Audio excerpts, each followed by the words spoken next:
Yaradanın nurundan vekil gelen Muhammed, arşta adı yazılan Hakkın dostu Muhammed. Doğduk hakkı görmedi, yine ömür sürmedi, gözü yaşı durmadı, yetim kalan Muhammed.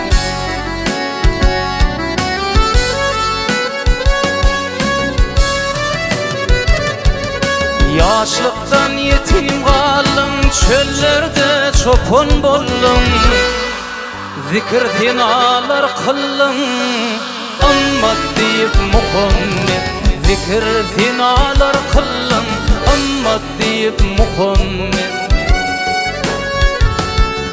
Allah marşı götürdü, kalbi nurdan doyurdu, Ahmet adın getirdi, Hakka uçan Muhammed.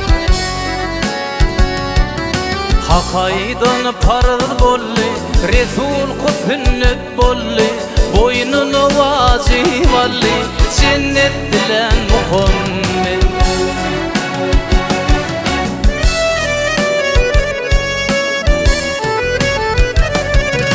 Zaman ömür fikirde, İslam hakta şükürde,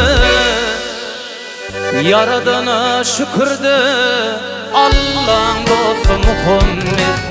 Yaradana şükürde, Allah'ın dostu Muhammed.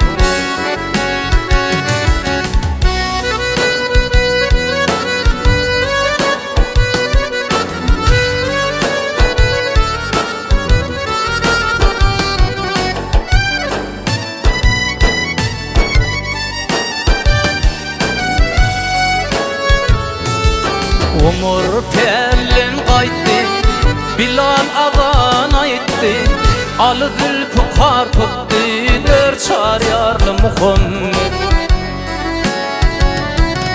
Osman fin kaynatı, Ebu Bekir bir ata, Allah'ın bergil fata, yedi ulatlı Muhammed.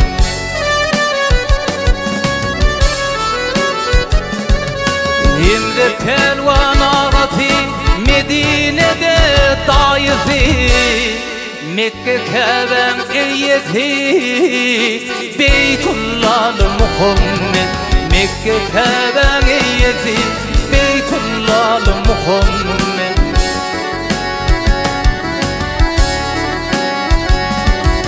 Yetim 63 yaşı, ne kova gördü başı, Hak huvan aldaşı, kalbi nurlu Muhammed.